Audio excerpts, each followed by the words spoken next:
मेरा ये चैलेंज है, जो इस ट्रेडिंग सेटअप को प्रॉपर्ली लर्न करेगा, सीखेगा, इसके ऊपर प्रैक्टिस करेगा, वो इंशाल्लाह कभी भी ट्रेडिंग के अंदर मार नहीं खा सकता।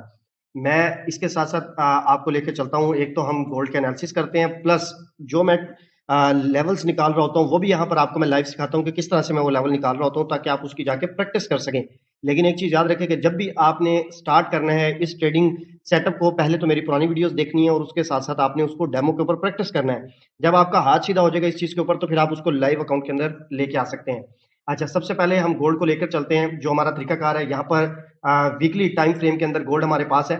तो यहाँ पे सबसे पहले लेवल पड़ा हुआ है हमारे सामने, वो है इनगल्फिंग सेल ब्रेक का, सही है? ये बहुत बार एनालिसिस के अंदर मैंने डिस्कस किया है कि जब से मार्केट ने इसको ब्रेक किया हुआ है अप साइड पे, तो ये एक बहुत स्ट्रॉन्ग एरिया जो है ना, वो बाय का है। जब तक मार्केट इसको ब्रेक नहीं करती, उस वक़्त तक बहुत ज़्यादा डाउन साइड पे जाने के चांसेस गोल्ड के नज़र नहीं आ रहे। अच्छा, इसको फिर हम लेके चलते हैं जो है वो छोटे टाइम फ्रेम के अंदर, यानी कि डे के अंदर भी लेके जाएँगे और H4 के अंदर भी लेके जाएँगे और मार्केट की हर मूवमेंट को चेक करेंगे, वो किस तरह से जो है वो हुई है। तो यहाँ पर थोड़ा आपको क्लियर नज़र आ रहा होगा, ठीक है? ये इंगल्फिंग सेल थी, इसको मार्केट ने यहाँ पर ब्रेक किया और यहाँ से मार्केट जो है वो टच करके अपसाइड की तरफ जो है वो मूव कर रही है। अगर इसकी आप मूव को देखेंगे तो ज़ाहिर-सी बात है, ये 300 400 पिप्स की जो है वो मूव्स हैं। पहले भी मार्केट यहाँ से गई थी, फिर अगेन गई, फिर अगेन गई, क्योंकि ये वीकली टाइम फ्रेम के अंदर है, तो डेफिनिटली इस एरिया की जो पावर है वो बहुत ज़्यादा है।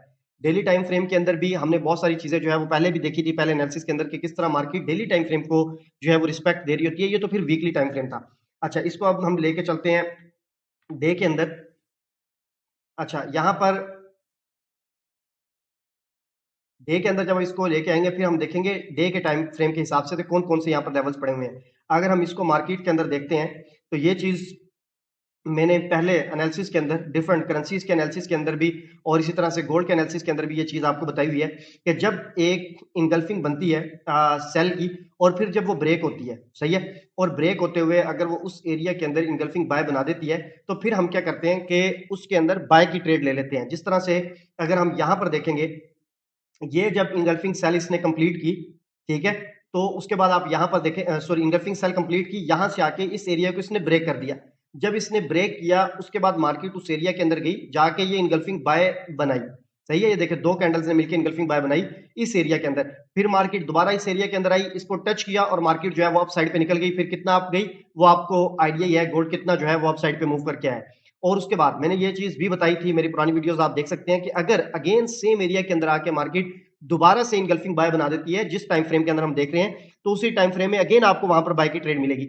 जिस तरह यहाँ पर एक बार बना दी, फिर हमने वेट किया, यहाँ पर ट्रेड लेने की और बहुत सारी रीजंस थी, लेकिन अगर डेली टाइम फ्रेम के हिसाब से देखें, ये मार्केट यहाँ पर आई है और इसने आके अगेन यहाँ पर इनगल्फिंग बाय बना दी। जब इसने अगेन उसी एरिया के अंदर engulfing by daily time frame के अंदर बना दी, तो ये रेड कलर की आप कैंडल देख सकते हैं, ये कहां पर नीचे आई है, ये 33 तक आई है, और उसके बाद उसने मार्केट के अंदर अगेन मार्केट को यहाँ 75 तक जो है वो एक दिन के अंदर या मैक्सिमम 2 डेज के अंदर उसने जो है वो 350 पिप्स की जो है वो इसने मूव दी है। सही है? सेम एरिया के अंदर। हम सिर्फ इसकी बेस के ऊपर जो है वो बात कर रहे हैं, और ये चीजें H4 के अंदर भी मैंने आपको बताई हैं कि आप देख सकते हैं और उसकी बेस पे ट्रेड ले सकते हैं। और आज डेली टाइम फ्रेम के अंदर भी आप देखें कि क्या गोल्ड की मूव वैसे नहीं है, ठीक है? अगर आप इन छोटी-छोटी चीजों को देखना शुरू कर देंगे, तो आपको बहुत सारी जगहों के ऊपर मार्केट का जो है वो आइडिया होने लग जाएगा। अच्छा, अब इसको हम लेके चलते हैं इसके बाद एच जो है वो 4 के अंदर, लेकिन उससे पहले हम ये चीज़ देख लें कि जब तक मार्केट ये एरिया ब्रेक नहीं करती डाउन साइड से, उससे पहले हमें मार्केट के अंदर बाय जो है सॉरी, सेल की तरफ हम मार्केट को नहीं देख सकते। अगर ये एरिया ब्रेक भी कर देती है, फिर भी यहाँ पर एक जो स्ट्रॉन्ग बाय का एरिया पड़ा हुआ है, ये इससे नीचे ही पड़ा हुआ है। सही है? इसलिए मार्केट जो है वो बहुत ज़्यादा डाउन साइड पे जाती हुई नीचे नज़र नहीं आ रही। हाँ, जिस तरह से मार्केट नीचे आ रही है अपनी कंफर्मेशन देते हुए, तो प्रॉपर उसी हिसाब से 500 600 पिप्स की अगर वो मूव लेती है, तो उसके अंदर प्रॉपर वो करेक्शन करती हुई और रिस्पेक्ट देती हुई मार्केट के अंदर जो है वो नीचे आएगी, और पहले भी इसी तरह से आई है। तो खैर, हम इसको मजीद जो है वो फिल्टर करते हैं, H4 के अंदर लेके जाते हैं। यहाँ पे अब आपने ये चीज देखनी है कि H4 के अंदर इसने किस तरह से जो है वो बिहेव किया मार्केट के अंदर।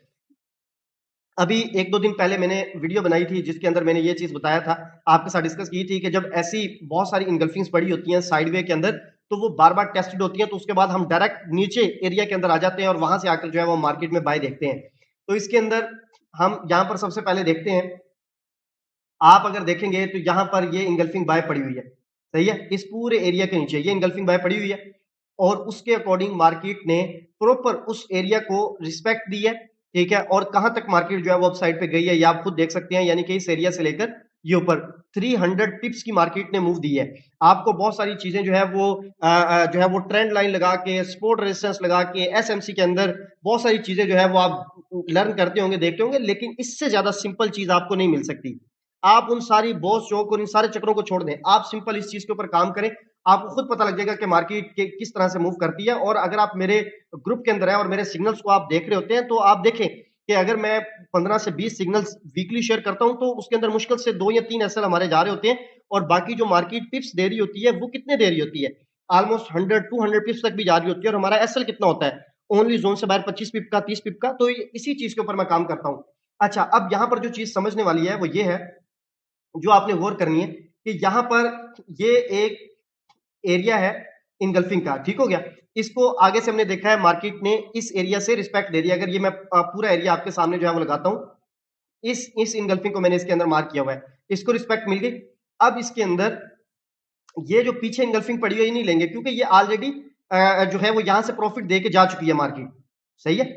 ये मैं इस इनगल्फिंग की बात कर रहा हूं, इसको हम अब मार्क नहीं करेंगे, क्योंकि इसको मार्केट ने ऑलरेडी 2 टाइम प्रॉफिट दिया है, पहले यहां से दिया है, फिर यहां से दिया है। अब जो फ्रेश पड़ी हुई थी वो ये पड़ी हुई थी, इसको आगे प्रॉफिट मिल गया है। अब इसके पीछे जितनी भी पड़ी हुई है उसको नहीं हम देखेंगे, जो इनसे नीचे पड़ी हुई है उसको हम आके मार्क करेंगे। जिस तरह के ये इनगल्फिंग पड़ी हुई है, इसको मार्केट ने जस्ट टच किया था ऊपर से, सही है, इसको अच्छी रिस्पेक्ट मिल सकती थी। ये एक इनगल्फिंग पड़ी हुई है, इसको हम लाइंस लगा लेते हैं यहां पर, ताकि पीछे से जाके फिर हम इसको चेक कर सकें। एक तो ये है इनगल्फिंग, क्या इधर से तो रिस्पेक्ट दी, क्या इस एरिया से रिस्पेक्ट दी मार्केट ने, ये चीज हमने देखनी है। और उसके बाद फिर जो इनगल्फिंग पड़ी हुई है नीचे डाउन साइड पे वो ये है, सही है, इसको भी एक बार रिस्पेक्ट मिली है। लेकिन अगर इतनी कम रिस्पेक्ट मिलती है और मार्केट इतना बड़ा एक्सपेरिमेंट करके आती है, तो फिर हम अगेन उसके अंदर से ट्रेड ले सकते हैं। लेकिन ये चीज याद रखें कि आपने इस चीज को H1 के अंदर या 30 मिनट के अंदर जाके अप्लाई नहीं करना, वहां पर आपके लगेंगे बार बार एसएल, सही है।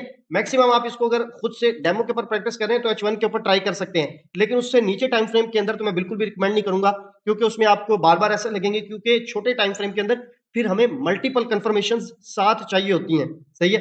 तो पहले तो अभी हम बेसिक चीजों को जो है वो लर्न कर रहे हैं। अब यहां पर आते हैं, ये 2 लेवल्स हैं।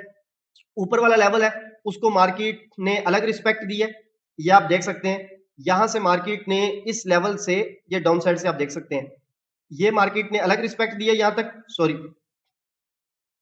ये देखें, ठीक है, यहां से अलग रिस्पेक्ट दी है।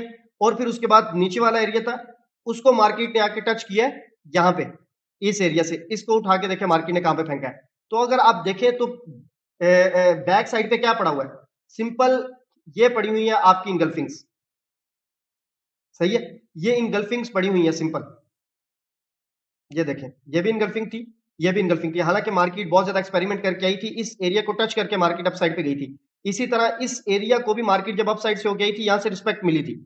लेकिन चूंकि मार्केट ने बहुत ज्यादा टाइम यहां पर नहीं लगाया था, यानी कि बहुत ज्यादा देर मार्केट नहीं रही थी इस एरिया के अंदर, और एक बहुत अच्छा एक्सपेरिमेंट करके आई थी, इस वजह से इन दोनों एरियाज को बार बार मार्केट ने रिस्पेक्ट दी है। और इसके अंदर एक और चीज जो आपके साथ मैं डिस्कस करना चाहता हूं वो ये है, कि जिस तरह आप बैकएंड से भी चीजों को जो है वो ले सकते हैं। इसको मैं यहां से एक बार डिलीट करता हूं,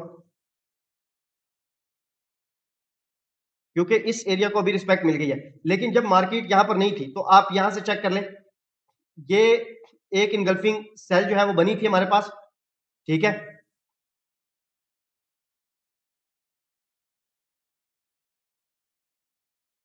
बहुत सारे एरियाज यहां पर पड़े हुए हैं जिनको अलग अलग मार्केट ने रिस्पेक्ट दी, इस एरिया को अलग रिस्पेक्ट दी है।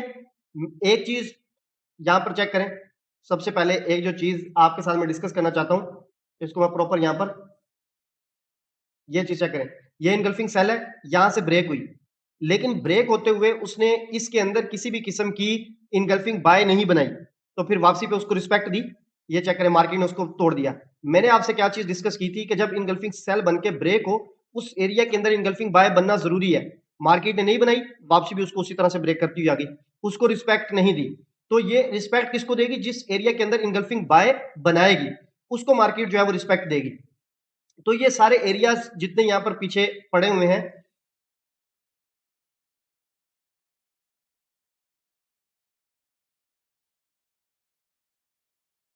ये चेक करें अभी, ये इंगल्फिंग सेल यहां पर मार्केट ने बनाई है,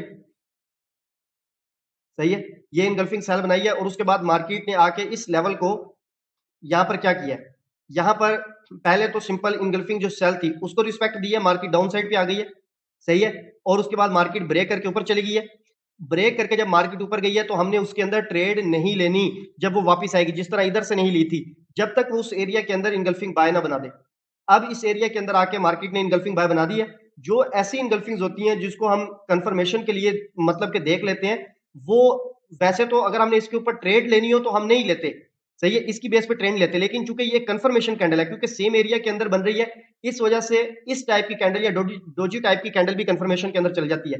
अब ये देखिए यहां पर इंगल्फिंग बाय बनाई, मार्केट वापस आई है सेम एरिया के अंदर, और सेम एरिया के अंदर आके मार्केट ने क्या किया है, यहां पर इधर से हमें कितनी जबरदस्त किस्म की बाय दी है और उसके बाद मार्केट नहीं रुकी। ये सिर्फ ये चीजें आप छोटी छोटी नोट करने लग जाएं और उसके ऊपर प्रैक्टिस करें तो आपको खुद आइडिया हो जाएगा। अब यहां से मार्केट जो है वो अपसाइड पे उठी है, उसकी रीजन क्या थी ये मैंने आपको कंप्लीट निकाल के दे दी। इसी तरह से अगर हम करंट मार्केट के ऊपर बात करेंगे कि अभी गोल्ड की क्या सिचुएशन है या क्या लग रहा है, उसके हिसाब से ये जो हमारे पास एक एरिया पड़ा हुआ है इस इंगल्फिंग का, अभी मार्केट ने जो रिस्पेक्ट दी है, ये एक जो एक सिंपल इंगल्फिंग सेल पड़ी हुई है, इस एरिया को मार्केट ने रिस्पेक्ट दी है, ठीक है। इस एरिया के अंदर आके मार्केट ने टच किया और मार्केट डाउन साइड पे, सही है, इसको अच्छी रिस्पेक्ट, बहुत अच्छी रिस्पेक्ट मार्केट ने दी। अब क्या गोल्ड अप साइड पे जाएगा कि नहीं जाएगा, उसके लिए जब तक मार्केट इस इंगल्फिंग सेल को अप साइड पे ब्रेक नहीं कर देती ऊपर, उस वक्त तक हम आइडिया नहीं लगा सकते कि मार्केट यहां से ऊपर जाएगी कि नहीं, क्योंकि ये कंफर्मेशन होती हैं। हाँ, अगर आपने वैसे अगर आप बात करें जिस तरह से फॉर एग्जाम्पल ये था, ये एरिया के अंदर इंगल्फिंग बाय बनी, इंगल्फिंग बाय जब बनती है तो वो एक साइन होता है मार्केट के अप साइड पे जाने का, ठीक हो गया। तो उस हिसाब से तो मार्केट अप साइड पे गई है। क्या अब कितना ऊपर जाएगा उसके लिए ये मार्केट के अंदर इंगल्फिंग सेल का एक एरिया पड़ा हुआ है, इसको मार्केट ब्रेक करे, ब्रेक करके मार्केट जो है ऊपर क्लोजिंग देने के बाद फिर दोबारा इस एरिया को टच करे और मार्केट जो है वो अप साइड पे जा सकती है। नेक्स्ट लेवल जो है ना वो ये है, इस एरिया के अंदर मार्केट जाएगी, ये इंगल्फिंग सेल जो है वो पड़ी हुई है, सही है। फिर यहां से मार्केट रिस्पेक्ट देगी और उसके बाद मजीद फिर ऊपर लेवल है, ये भी एक लेवल पड़ा हुआ है, ये मैंने बहुत पहले शेयर किया था, अभी तक मार्केट यहां पर आई नहीं है, ठीक है। तो ये एक कंप्लीट तरीकाकार होता है मार्केट को देखने का, एनालिसिस करने का। जो है वो जब हम देखते हैं इंगल्फिंग सेल बनी है, फिर वो ब्रेक हुई है, फिर उसके बाद उसके अंदर इंगल्फिंग बाय बनी है, उसकी कंफर्मेशन मिल गई, फिर हम बाय के लिए वो एरिया को देख लेते हैं। और इसी तरह से कहां तक मार्केट जाएगी, क्या मार्केट के अंदर कोई ऐसी इंगल्फिंग सेल पड़ी है, अगर वो ब्रेक करके जिस तरह से यहां पर मैं आपको बता रहा हूं मार्केट अप साइड पे चली जाती है, तो वो फिर एक साइन हो जाता है मजीद मार्केट का अप साइड पे जाने का। नीचे से तो इंगल्फिंग बाय बनाई थी, उसके अकॉर्डिंग तो मार्केट यहां तक मूव करके अप साइड पे आ गई है, ठीक है। ये इसकी वजह से मार्केट अप साइड पे आई है, क्योंकि यहाँ पर इंगल्फिंग जो है वो बाय इसने कंप्लीट कर दी थी, ठीक है। अब मजीद कितना ऊपर जाएगी उसके लिए इस इंगल्फिंग सेल को ब्रेक करके जो है वो यहाँ पर क्लोजिंग देना जरूरी है, फिर मार्केट मजीद ऊपर जा सकती है। तो इस तरह से जब आप एनालिसिस करेंगे तो आपकी बहुत सारी चीजें क्लियर होंगी। बाकी आप ग्रुप के अंदर नहीं है तो बायो के अंदर लिंक है, उसके ऊपर क्लिक करें, ग्रुप के अंदर आ जाए, मैं वहां पर आइडियाज मार्केट के शेयर करता रहता हूँ। थैंक यू वेरी मच, बहुत शुक्रिया।